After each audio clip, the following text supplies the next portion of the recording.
Setiap tahun, lebih dari 1 juta ton aspal diproduksi di Dubai saja, dan angka ini terus meningkat. Bayangkan, kapal tanker dengan jutaan barel minyak mentah berlabuh di Jabal Ali. Minyak tersebut diolah dalam reaktor pada suhu lebih dari 350 derajat Celcius, dan residu hitam pekat diubah menjadi bitumen elastis. Selanjutnya, mineral dari pegunungan Fujairah ratusan ton per jam, mesin pencampur otomatis, dan truk dam dengan insulasi termal. Ini adalah keajaiban rekayasa yang memberikan Dubai jalanan yang tidak meleleh di bawah terik matahari dan tidak retak di malam hari. Tonton sampai akhir, dan Anda akan mengetahui rahasia yang membuat aspal ini lebih tangguh daripada gurun pasir itu sendiri.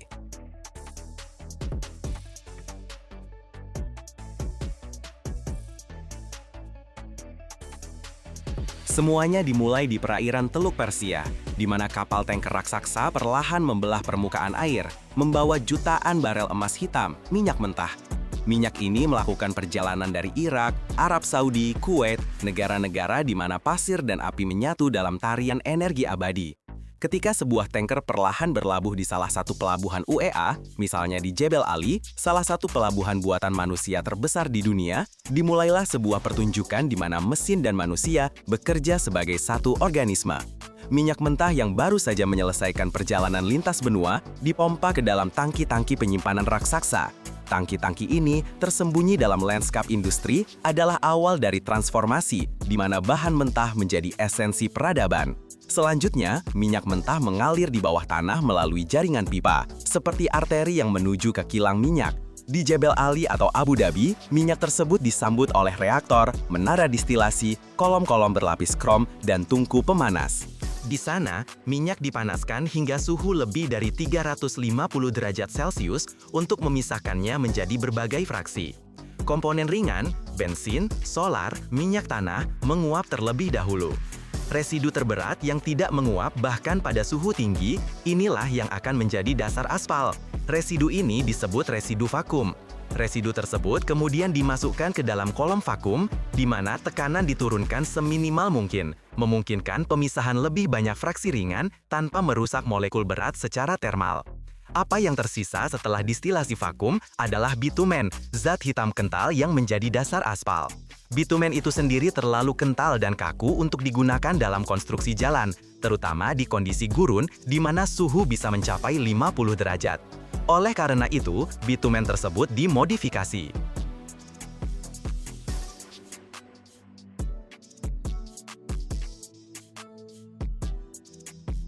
Di dalam reaktor khusus, bitumen dicampur dengan aditif polimer, plasticizer, stabilizer, dan terkadang bahkan dengan serbuk karet. Proses ini disebut modifikasi bitumen. Hasilnya adalah material yang memiliki elastisitas tinggi, tahan terhadap sinar ultraviolet, tidak melunak di bawah terik matahari, dan tidak retak di malam hari saat suhu turun drastis. Di Dubai, sebagian besar digunakan bitumen yang dimodifikasi polimer yang memenuhi standar RTA, Badan Jalan Raya Emirat.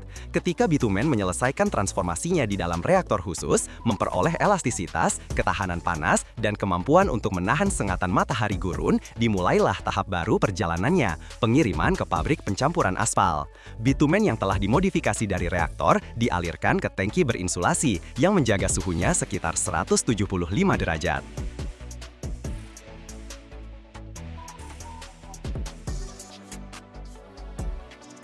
Dalam keadaan cair, bitumen tetap homogen dan siap untuk dicampur dengan komponen mineral. Kemudian, dengan pompa bertekanan tinggi, bitumen dipompa melalui pipa-pipa kedap udara yang menuju ke pabrik. Atau, jika pabrik berada jauh, dimasukkan ke dalam truk tangki dengan kontainer termal khusus. Truk tangki seperti ini dibuat dengan dinding baja ganda dan lapisan insulasi yang mencegah bitumen mendingin selama transportasi. Perjalanan ke pabrik bagaikan rute dalam sistem peredaran darah kota, di mana setiap tetes sangat berarti. Pengemudi truk bitumen ini menjalani pelatihan khusus. Mereka harus menjaga kecepatan stabil, menghindari pengereman mendadak, dan memantau sensor suhu secara real-time. Jika suhu mulai turun, sistem pemanas akan aktif agar campuran tidak kehilangan sifat-sifatnya.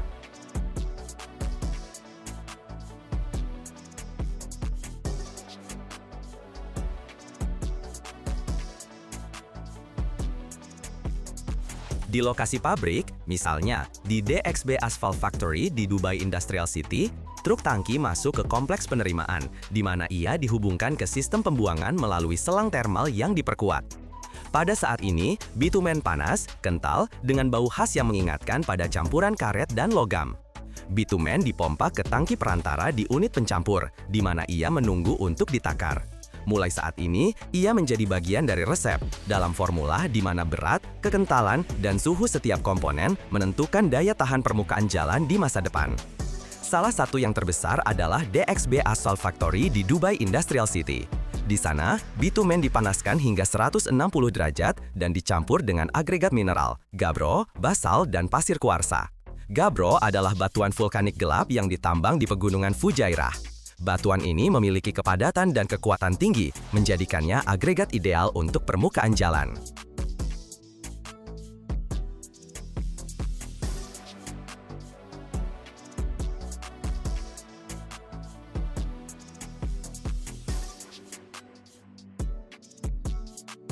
Batu dipecah menjadi fraksi-fraksi berukuran kurang dari 2,5 cm. Diayak melalui saringan getar, dikeringkan dalam pengering drum, dan dimasukkan ke dalam mesin pencampur. Di dalam pencampur, bitumen dan agregat disatukan dalam massa panas yang disebut campuran aspal panas. Suhu campuran mencapai 160 derajat. Campuran ini harus homogen, tanpa gumpalan, dengan rasio komponen yang tepat. Untuk ini, digunakan sistem penakaran otomatis yang mengontrol berat setiap bahan. Setelah dicampur, aspal dimasukkan ke dalam silo, di mana ia disimpan tidak lebih dari 6 jam agar tidak kehilangan sifat-sifatnya.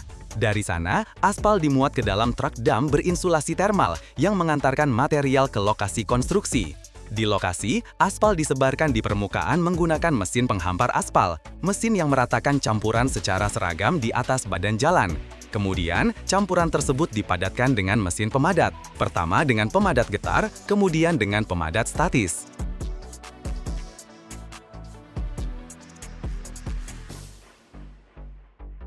Di gurun, penting untuk mencapai kepadatan maksimum untuk mencegah masuknya pasir dan air.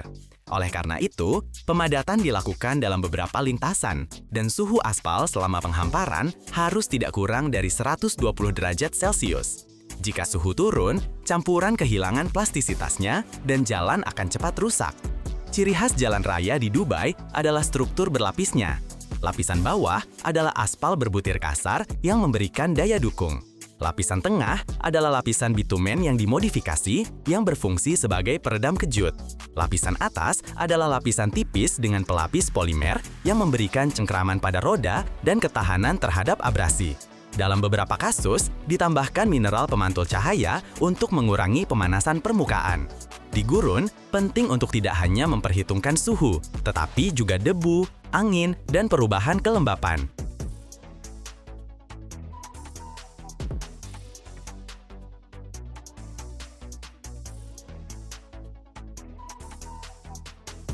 Oleh karena itu, pabrik aspal di Dubai dilengkapi dengan sistem penyaringan udara dan campuran itu sendiri diuji ketahanannya terhadap abrasi, pemuaian termal, dan bahkan badai pasir. Di laboratorium RTA, setiap batch aspal diperiksa kekentalannya, kepadatannya, penyerapan air, dan ketahanan panasnya. Jika parameter tidak memenuhi standar, material dikembalikan untuk diolah kembali. Proses ini, dari kapal tanker minyak hingga jalan jadi, membutuhkan beberapa hari, tetapi melibatkan puluhan tahap kontrol. Dan berkat inilah, jalan raya di Dubai mampu menahan beban ribuan mobil setiap hari, tidak meleleh di bawah terik matahari, dan tidak retak di malam hari. Aspal di sini bukan hanya massa hitam, melainkan sistem rekayasa yang menggabungkan minyak, batu, polimer, dan ketangguhan gurun.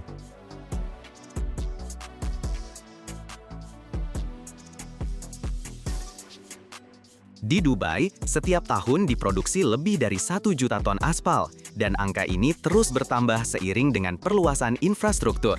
Pabrik DXB Asphalt Factory saja memiliki kapasitas 240 ton per jam, yang memungkinkan pasokan untuk proyek-proyek besar tanpa henti. Sebagai perbandingan, pabrik rata-rata di Eropa memproduksi sekitar 150 ton per jam.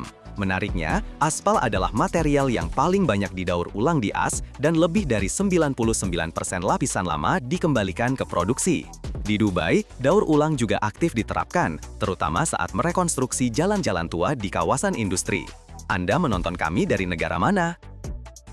1,3 miliar meter kabel internet bawah laut telah terpasang di dasar samudra. Dan setiap tahun, panjangnya terus bertambah. Semua ini agar kita bisa mengirim pesan, menonton video, atau melakukan panggilan video antar benua. Lebih dari 95% dari seluruh lalu lintas internet antar benua setiap hari melewatinya. Terbentang melintasi kedalaman, kabel-kabel ini melewati punggung gunung berapi, berhadapan dengan hiu, kapal, dan bahkan geopolitik. Bagaimana infrastruktur raksasa ini dibuat? Siapa yang merancang rutenya? Bagaimana cara memasangnya di dasar laut pada kedalaman lebih dari 8.000 meter? Dan apa yang terjadi ketika kabel rusak? Agar internet dapat melintasi samudra, diperlukan kabel yang mampu menahan tekanan, air asin, makhluk laut, dan beroperasi selama puluhan tahun tanpa perbaikan. Semuanya dimulai dari inti pusat, konduktor tembaga atau aluminium yang membawa sinyal utama. Batangan besar logam murni dilelehkan dan dilewatkan melalui mesin penarik yang berulang kali menarik material melalui lubang yang semakin menyempit, mengurangi diameternya hingga beberapa milimeter. Pada tahap ini, terbentuk penampang bulat sempurna, tanpa retakan mikro atau kantong udara. Setelah ditarik, kawat tersebut menjalani perlakuan panas, dipanaskan pada suhu yang ditentukan secara presisi untuk menghilangkan tegangan internal dan membuatnya lebih fleksibel. Kemudian, kawat dibersihkan dari oksida, seringkali dengan metode kimia atau menggunakan roll abrasif. Hasilnya, inti yang berkilau, halus, dan nyaris sempurna. Kawat ini diperiksa secara otomatis, kontrol diameter, resistansi, fleksibilitas, dan kebersihan permukaan. Inti ini harus mampu menahan tekukan sepanjang kilometer dan bekerja tanpa gangguan bahkan pada kedalaman beberapa ribu meter. Tergantung pada jenis kabelnya, inti ini bisa digunakan sebagai konduktor tunggal atau dipilin dari beberapa helai yang lebih tipis, yang meningkatkan fleksibilitas dan perlindungan dari putus. Ketika konduktor tembaga atau aluminium sudah siap, ia langsung dimasukkan ke jalur ekstrusi, mesin panjang yang menyerupai terowongan.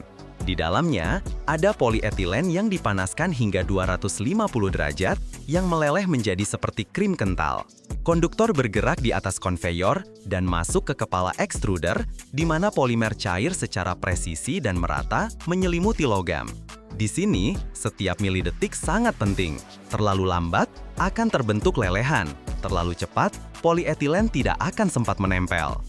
Segera setelah itu, kabel masuk ke dalam bak berisi air pendingin, di mana lapisan polietilen dengan cepat mengeras, membungkus konduktor dengan erat.